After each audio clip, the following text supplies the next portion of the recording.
family. We're on Genesis 29. After that, Jacob set his feet in motion and traveled on to the land of the Orientals. Now he looked, and here there was a well in the field, and here 3 droves of sheep were lying down there by it, because from that well they were accustomed to water the droves. And there was a great stone over the mouth of the well. When all the droves had been gathered there, they rolled away the stone from off the mouth of the well, and they watered the flocks, after which they returned the stone over the mouth of the well to its place. So Jacob said to them, My brothers, from what place are you? To which they said, We are from Haran. Then he said to them, Do you know Laban, the grandson of Nahor? To which they said, We know him. At this he said to them, Is it all right with him? In turn they said, Is it all right? And here is Rachel, his daughter, coming with sheep. And he went on to say, Why is it yet full day? It is not the time for gathering the herds. Water the sheep, then go feed them. To this they said, We are not allowed to do so until all the droves are gathered and they actually roll away the stone from off the mouth of the well. Then we must water the sheep. While he was yet speaking with them, Rachel came with the sheep that belonged to the father, for she was a shepherdess. And it came about that when Jacob saw Rachel, the daughter of Laban, his mother's brother, and the sheep of Laban, his mother's brother, essentially cousin, right? Relative, incest. Jacob immediately approached and rolled away the stone from off the mouth of the well, and watered the sheep of Laban, his mother's brother. Then Jacob kissed Rachel, and raised his voice and burst into tears. And Jacob began to tell Rachel that he was the brother of her father. Wait a minute. The genealogy seems a little strange. Began to tell Rachel, Jacob, the brother of her father, uncle? And he was the son of Rebekah. And she went running and telling her father. Either way, it's incest. Now it came about that as soon as Laban heard the report about Jacob, the son of his sister. Yeah, that would make Rachel and Jacob cousins. He went running to meet him. Then he embraced him and kissed him and brought him on into his house. And he began to relate to Laban all these things. After that, Laban said to him, You are indeed my bone and my flesh. So he dwelt with him a full month. After that, Laban said to Jacob, Are you my brother, and must you serve me for nothing? Tell me, what are your wages to be? As it was, Laban had 2 daughters. The name of the older was Leah, and the name of the younger Rachel. But the eyes of Leah had no luster, whereas Rachel had become beautiful in form and beautiful of countenance. And Jacob was in love with Rachel, so he said, I am willing to serve you 7 years for Rachel, your younger daughter. To this Laban said, It is better for me to give her to you than for me to give her to another man. Keep dwelling with me. And Jacob proceeded to serve 7 years for Rachel, but in his eyes they proved to be like some few days because his love for her. 7 years. 7 years, I ain't doing nothing like that for 7 years. Then Jacob said to Laban, Give over my wife, because my days are up, and let me have relations with her. It's like, give me my booty. With that, Laban gathered all the men of the place and made a feast. But it turned out that during the evening he resorted to taking Leah his daughter and bringing her to him, that he might have relations with her. Moreover, Laban gave to her Zilpah, his maidservant, even to Leah his daughter, as a maidservant. So it followed in the morning that here it was Leah. Consequently, he said to Laban, What is this you have done to me? Was it not for Rachel that I served with you? Ah, trickery for trickery. Trick your dad, you get tricked by Laban. So why have you tricked me? To this Laban said, Is it not customary to do this way in our place, to give the younger woman before the firstborn? Celebrate to the full of the week of this woman. After that there shall be given to you also this other woman for the service that you can serve with me for 7 years more. In total 14 years.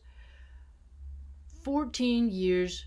How many women could you see in 14 years walking by that are just as good? Wow. Accordingly, Jacob did so.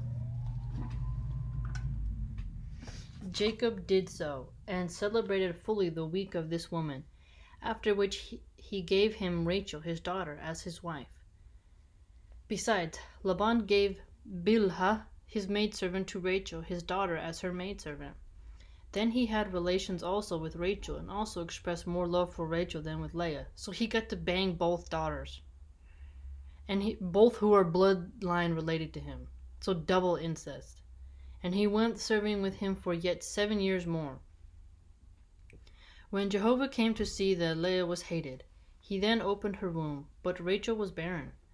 Ah, isn't that a caveat right there? So the dude is going to work 14 years to get a wife who's his relative, and she's barren. Poetic justice in a way. And Leah became pregnant and brought a son to birth, then called his name Reuben. There's a delicious sandwich that's my favorite called Reuben. For she said, "It is because Jehovah has looked upon my wretchedness, in that now my husband will begin to love me." Oh, if only. Some women make that mistake of thinking that having a child with someone will make them love you. If that was true, there wouldn't be such a high rate of single fatherhood, at least in the United States. Single motherhood because fathers left. And she became pregnant again and brought a son to birth, and then said, "It is because Jehovah has listened, in that I was hated, and so he gave me also this one." Hence she called his name Simeon. That's good. She's got at least 2 babies. Your husband can hate you, but the children can help you survive. And she became pregnant yet again and brought a son to birth, and then said, "Now this time my husband will join himself to me, because I have borne him 3 sons. His name was there before called Levi." There's a jean company called Levi. And she became pregnant once more and brought a son to birth, and then said, "This time I shall laud Jehovah." She therefore called his name Judah. Another Judah? Joseph's brother's name is Judah. Now there's another Judah. After that, she left off giving birth. Okay, now we're on Genesis 30. Okay. When Rachel came to see that she had borne nothing to Jacob, Rachel got jealous of her sister and began to say to Jacob, wait a minute, that is kind of gross too. 2 sisters marrying the same guy and kissing him and like sharing the same bed. If I had to share a husband with my sister, there is no way that would work. I don't want the juices of my sister to be on my husband. That's disgusting. Give me children or otherwise I shall be a dead woman. At this, Jacob's anger burned against Rachel, and he said, "Am I in the place of God, who has held back the fruit of the belly from you?" So she said, "Here is my slave girl, Bilhah." I feel bad for these slave girls, man. It's just like, oh, here, bang her. What about her consent? I don't know. Slavery is a disgusting institution. Have relations with her. It's like, who is Rachel to just offer up the body of another woman who has her own independent will?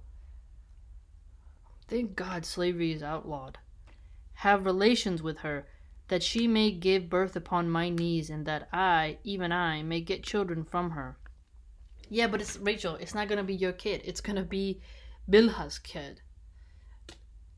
Whatever. With that, she gave him Bilhah, her maidservant, as wife. So now the dude has 3 wives. He has 3 wives. Polygamy. And this is Jacob. I should remember that. I forgot that. And so any Christians complaining about multiple marriages, well, Jacob did that, so don't tell me polygamy is wrong then. With that, she gave him Bilhah, her maidservant, as wife, and Jacob had relations with her. And Bilhah became pregnant. She's got a baby too. And Bilhah became pregnant, and in time bore Jacob a son. Then Rachel said, "God has acted as my judge, and has also listened to my voice, so that he gave me a son." He didn't give you a son, Rachel. You didn't give birth to the kid. It ain't yours. If a stranger has a kid, that kid is not my kid. I can adopt the kid, but it's not my kid genetically. That is why she called his name Dan. Dan. I'm going to write that name down. And Bilhah, Rachel's maidservant, became pregnant once more, and time bore a second son to Jacob. Then Rachel said, with strenuous wrestlings I have wrestled with my sister. I have also come off winner.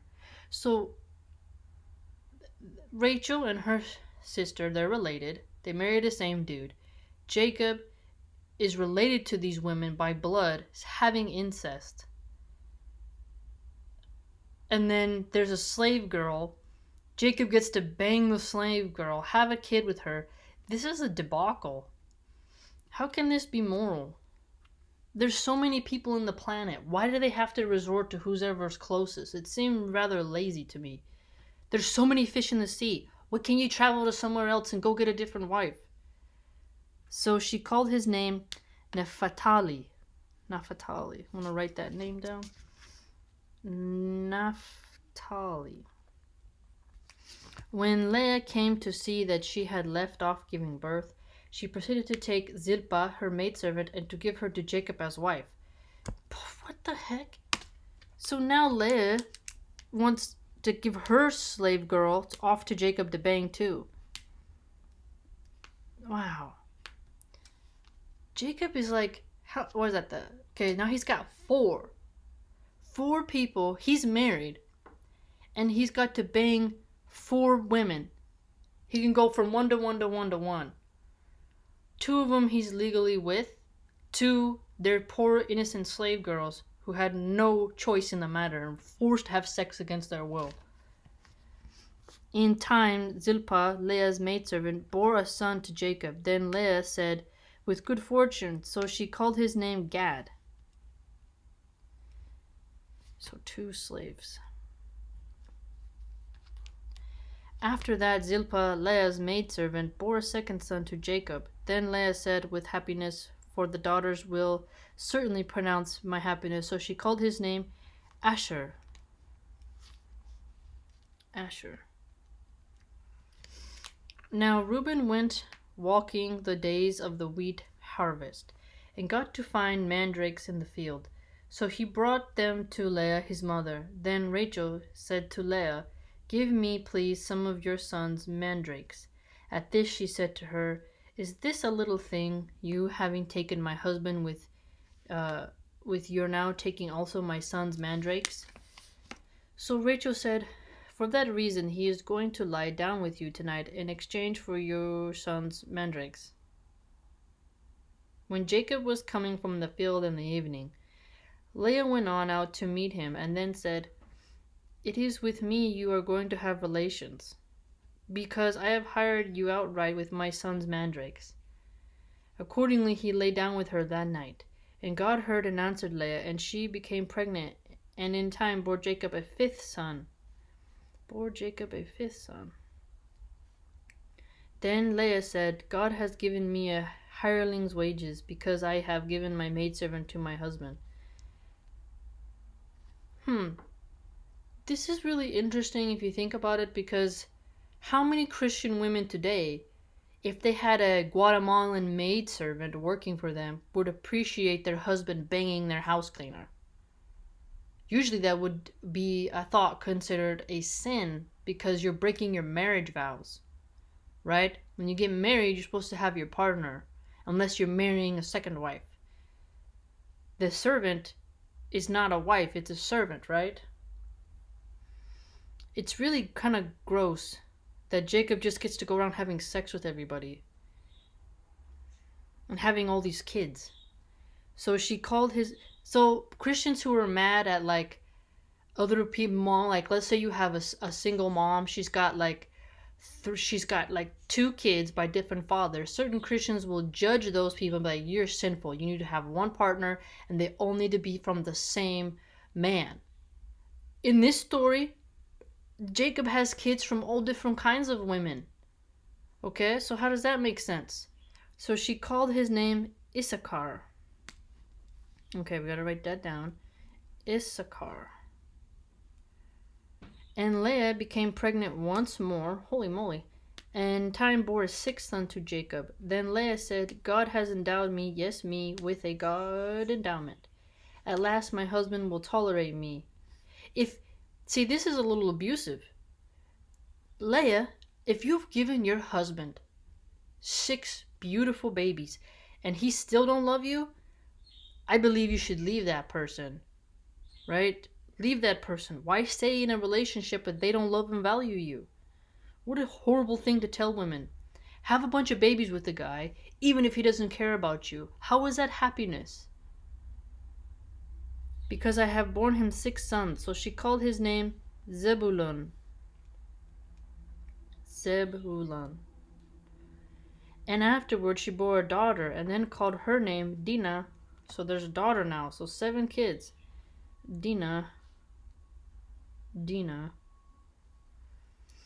Finally, God remembered Rachel, and God heard and answered her, and that he opened her womb. Okay, now he's going to let her have a baby. And she became pregnant and brought a son to birth. Then God has taken away my reproach. So she called his name Joseph. Wait a minute. Jehovah is adding another son to me. And it followed that when Rachel had given birth to Joseph, Jacob immediately said to Laban, "Send me away that I may go to my place and to my country. Give over my wives and my children for whom I have served with you, that I may go, for you yourself must know my service which I have rendered you." That Laban said to him, "If now I have found favor in your eyes, I have taken the omens to the effect that Jehovah is blessing me due to you." And he added, "Stipulate your wages to me, and I shall give them." So he said to him, "You yourself must know how I have served you, and how your herd has fared with me. That it was little that you actually had before my coming, and went expanding to a multitude, and that Jehovah blessed you since I stepped in. So now, when I am to do something, as for my own house." Then he said, "What shall I give you?" And Jacob went on to say, "You will give me nothing whatsoever. If you will do this thing for me, I shall resume shepherding your flock. I shall continue guarding it. I will pass among your whole flock today. You set aside from there every sheep specked with color patches, and every dark brown sheep among the young rams, any color patched and speckled one among the she-goats." Those are usually pretty patterns. I like the speckled goats.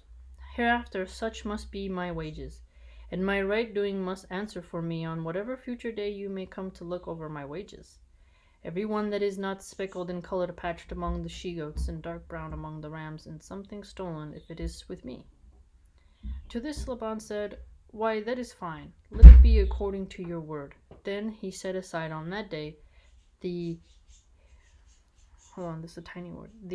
he-goats, striped and colored, patched, and all the she-goats, speckled and colored, patched, every one which there was any white, and every one dark brown among the young rams. But he gave them over in the hands of his sons. After that he set a distance of 3 days' journey between himself and Jacob. And Jacob was shepherding the flocks of Laban that remain over. Wow. Very troubling ethics. Very troubling. Very troubling. I understand it was a different time, but still. Okay, family, I'm going to cut it off there.